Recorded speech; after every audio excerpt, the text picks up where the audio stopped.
Ya Malik, Ya Kudus, Ya Salam, Ya Mu'min. Bismillahirrahmanirrahim. Assalamualaikum warahmatullahi wabarakatuh.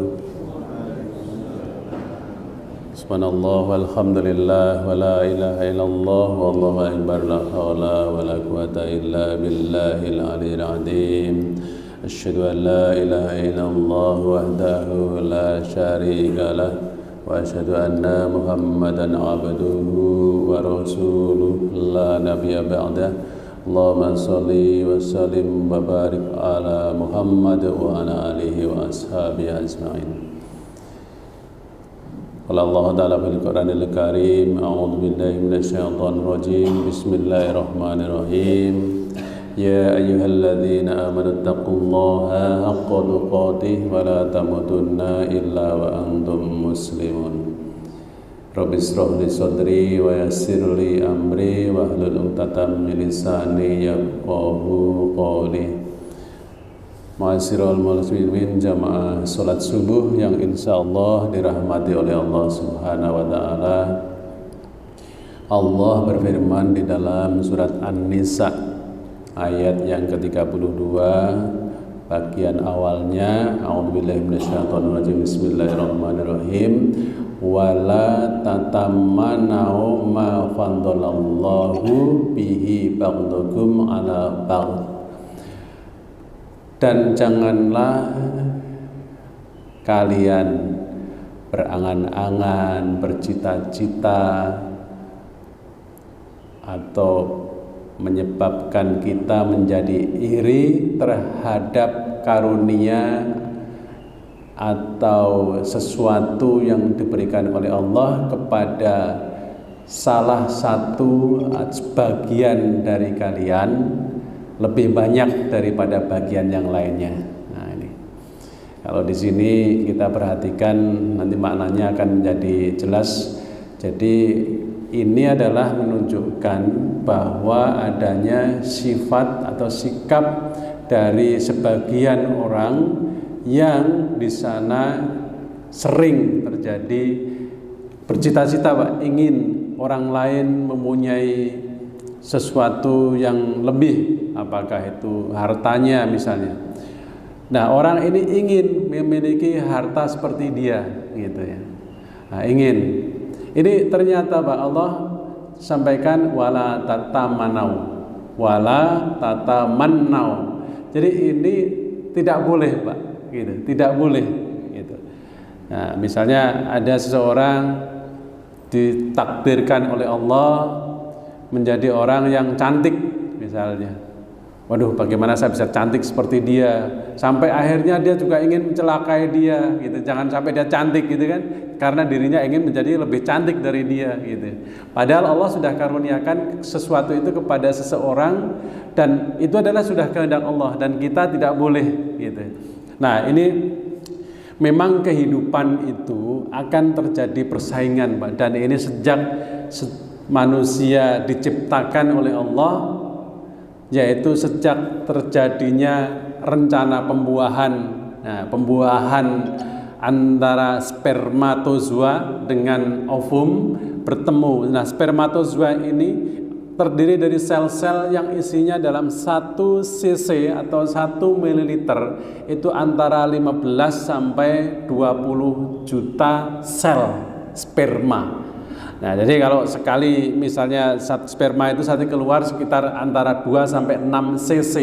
Jadi kalau misalnya ambil secara rata-rata menjadi 3 cc, 3 cc kali 15 juta sampai 20 berarti sekitar 45 sampai 60 juta, Pak. Bahkan ada yang mengatakan sampai 250 juta sel sperma dalam bersaing untuk merebut pembuahan terhadap sel telur. Nah, gitu.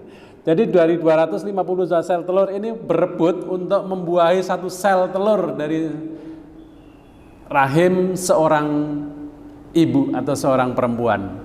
Jadi ini menunjukkan bahwa memang kehidupan itu adalah suatu persaingan. Jadi persaingan di sini itu sudah dimulai sejak terjadinya pembuahan itu. Jadi nanti akan terbuah hanya satu, Pak, yang hidup. Jadi dari sekian ratus juta tadi, 250 juta yang hidup, yang berhasil hanya 1 atau 2 kalau kembar misalnya, atau 3 atau kalau kembar 3 gitu kan. Ada yang pernah sampai 4 juga gitu. Jadi itu persaingan sampai akhirnya hanya terjadi seperti itu. Dan itu kehidupan sejak awal. Kemudian dia juga sekolah misalnya. Kalau dia sudah sekolah di TK sudah mulai Pak itu. Ada persaingan di sana, nanti akan terjadi juara 1, nanti akan lomba nyanyi, akan lomba baca Al-Quran, akan lomba makan kerupuk dan segala macam. Udah ada perlombaan dan itu memang menunjukkan Pak, adanya persaingan di sana di dalam setiap langkah kehidupan sejak kecil gitu ya.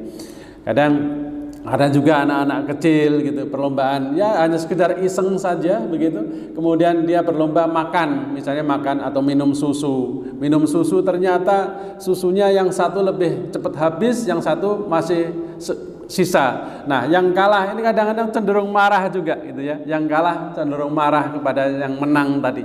Ini adalah menunjukkan persaingan. Kemudian di dunia pekerjaan, kita jangan pernah berharap bahwa di dalam dunia pekerjaan itu adalah akan adem, anteng, tenang, nggak ada apa-apa, nggak ada riak, nggak ada gelombang, nggak akan mungkin Pak itu. Itu setiap pekerjaan Bapak misalnya dari satu perusahaan A atau di kantor A, di sini nih orangnya banyak intrik, di sini banyak orang yang tukang fitnah, pindah Pak ke perusahaan lain, tempat lain. Mengharapkan ketenangan, tidak ada intrik, tidak ada persaingan, tidak ada fitnah begitu. Pindah, ternyata di sana juga sama gitu. Nah, nanti di sana ketemu lagi seperti itu, nggak kuat lagi, pindah lagi. Akhirnya hampir setiap saat itu adalah dia mengalami yang namanya fitnah, dia yang mengalami juga yang namanya persaingan gitu, intrik gitu. Ya, dari yang positif sampai yang negatif itu ada Pak. Gitu terus, dan itu adalah selama hidup, selama dia mau bergaul dengan orang, dia akan menumpai yang seperti itu. Itu di dalam dunia pekerjaan yang terkait dengan usaha. Dan kemudian juga misalnya persaingan menjadi pejabat juga sama, caleg juga persaingan, gubernur persaingan, bupati persaingan, presiden apalagi. Semuanya itu dengan persaingan, dan tidak sedikit orang yang memfitnah, intrik, ya negatif dengan segala macam cara untuk mendapatkan itu. Padahal ini Allah juga sebenarnya melarang untuk persaingan-persaingan yang sifatnya seperti ini, sampai menghendaki bahwa apa yang diberikan oleh Allah kepada orang itu jangan sampai diberikan kepada dia. Ini adalah menunjukkan bahwa itu adalah satu sikap manusia. Nah, padahal iri yang diperbolehkan oleh Allah, oleh Rasulullah itu hanya ada 2 Pak. Pertama adalah boleh kamu iri terhadap seseorang yang bisa menghafal Al-Quran dan dia mengamalkannya, membacanya dari dari siang dan malam gitu. Jadi orang yang menghafal Al-Quran kemudian dia membacanya terus tiap pagi dan tiap siang dan malam, itulah patut diiriin gitu. Patut diiriin karena untuk apa? Agar kamu ikut menghafal, kamu ikut membaca siang dan malam itu patut, dan itu diperbolehkan. Dan ini Rasulullah sampaikan hanya ada 2. Itu yang pertama. Yang kedua adalah orang yang diberikan harta tapi dia berinfak, boleh diiri.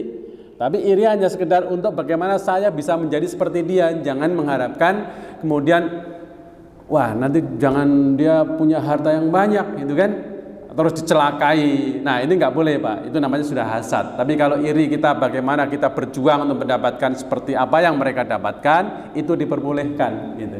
Jadi ini adalah menunjukkan bahwa kita itu hidup di dunia memang penuh dengan persaingan. Nanti persaingan ini tentunya adalah persaingan yang sehat, persaingan yang baik, persaingan yang saling berlomba-lomba, fastabiqul khairat, untuk mencapai kebaikan. Kalau orang masing berlomba-lomba dalam berinfak kan bagus Pak gitu. Misalnya Salim mau berinfak 10 juta misalnya, terus kemudian Aan mau 15 juta, terus ada yang 10, naik lagi 15, naik lagi Pak Rimas misalnya 50 juta misalnya. Terus gitu berlomba-lomba dalam kebaikan untuk berinfak itu diperbolehkan, tapi bukan berlomba-lomba dalam saling menjatuhkan orang, memfitnah orang, itu yang tidak boleh. Dan ini Pak, masalah persaingan itu tidak hanya untuk urusan dunia gitu, untuk apa yang terkait dengan materi, urusan pahala pun juga menjadi persaingan, berebut Pak. Pertama Pak, Soft pertama ini seharusnya kalau orang yang paham, yang mengerti bahwa fadilahnya atau keutamaan soft pertama ini adalah didoakan malaikat, diaminkan oleh malaikat, itu adalah kadang berebut untuk mendapatkan masuk di soft pertama. Tapi kan tidak semuanya tahu dan tidak mau, yang lainnya juga mungkin tidak tahu, ada yang tidak mau begitu, karena tidak mau berebut, ya nggak masalah. Tapi orang yang tahu akan berebut di soft pertama. Itu untuk urusan pahala. Kemudian juga mungkin urusan orang yang ingin, kalau ada beberapa di masjid gitu ya, di masjid menjadi pengurus masjid juga persaingan, Pak. Itu kan kenapa? Untuk mengejar pahala gitu kan. Itu untuk mengejar pahala, dan tidak sedikit, Pak, yang saya mendengar di tempat-tempat lain ya, bukan di sini, di tempat-tempat lain banyak sampai gontok-gontokan antara satu pengurus dengan yang lainnya karena berebut ingin menjadi pengurus masjid gitu. Jadi ini adalah menunjukkan memang hidup itu adalah persaingan, bukan hanya untuk kepentingan dunia tapi untuk urusan pahala juga.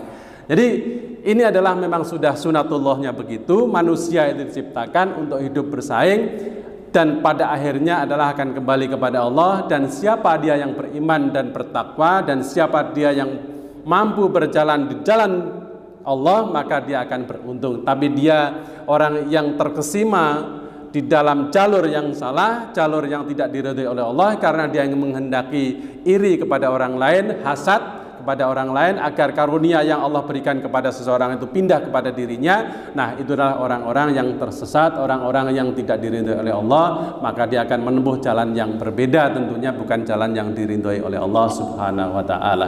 Jadi ini adalah satu pelajaran bagi kita, bagaimana kita bisa menjadi orang yang pandai kita untuk menempatkan diri kita mendapatkan pahala dari Allah Subhanahu wa taala dengan pahala yang banyak, dengan bersaing kepada orang dengan persaingan yang sehat, bukan persaingan yang saling intrik, saling memfitnah. Tentunya dengan berebut soft pertama tadi, Pak, itu juga bukan saling sikut, wah kamu sini, kamu sana, ya, bukan begitu. Kalau memang kosong harus isi. Tapi kalau sudah penuh ya sudah. Artinya jatah kita ada di belakangnya gitu. Jadi bukan berarti kita harus disingkirkan orang yang di depan, itu nggak boleh, Pak. Tapi kalau misalnya masih kosong, masuk cepat segera gitu. Tapi kalau sudah ada orangnya ya jangan dipaksa orang lain suruh minggir. Nah, itu yang nggak benar. Jadi itu adalah bahwa persaingan di dalam dunia maupun di dalam pahala itu adalah tentunya yang lebih baik, yang lebih sopan, ada etika, ada adabnya di dalam kita mendapatkan ridho dari Allah Subhanahu wa taala. Saya kira ini yang bisa saya sampaikan, secuil ilmu ini bisa bermanfaat untuk diri saya dan kita semua, dan semoga kita bisa mengamalkannya dan kita bisa memperbanyak amal-amal soleh, amal-amal yang baik. Untuk apa? Untuk menuju ridhonya Allah, dan kita ingat bahwa kita akan mati, kita akan berjumpa dengan Allah, kita akan dihisab apa yang telah kita lakukan di dunia, baik itu yang baik maupun itu yang jelek. Subhanakallahumma bihamdika asyhadu an la ilaha illa anta astaghfiruka wa atubu ilaik. Billahi taufik wal hidayah. Assalamualaikum warahmatullahi wabarakatuh.